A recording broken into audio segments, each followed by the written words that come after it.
Hello and welcome to IgnitED Lab's Tech Tours. My name is Ash, and today I'm going to show you the quickest and easiest way to share your Adobe Premiere project files.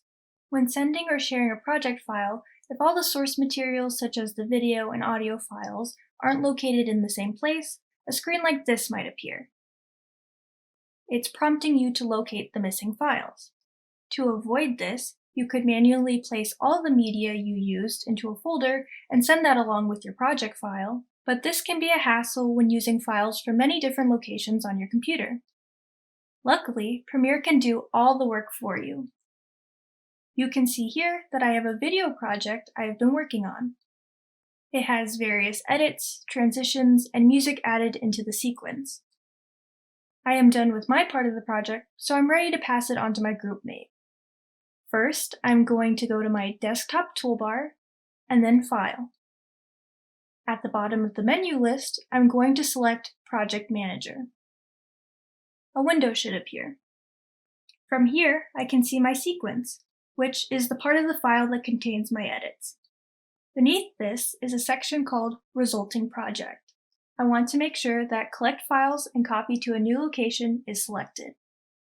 Next to this section is Options. The most important item to consider here is Exclude Unused Clips. If I added media files to my Premiere project, but did not insert them into my sequence, these are considered unused. I'm going to check this because I only want to include files that I used in my sequence. The destination path is where your new folder will be located. You can change the location by clicking Browse.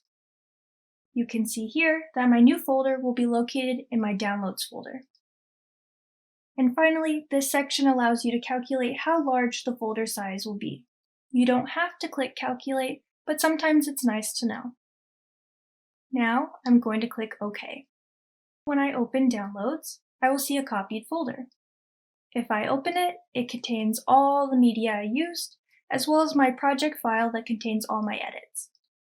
From here, I can zip this whole folder by right-clicking and selecting Compress. And now I can send it via email, Google Drive, or simply save it onto a flash drive. That's all for today. I hope you found this helpful. Check out some of our other great videos on the IgnitED Labs YouTube channel, and thank you for watching. We hope to see you again soon.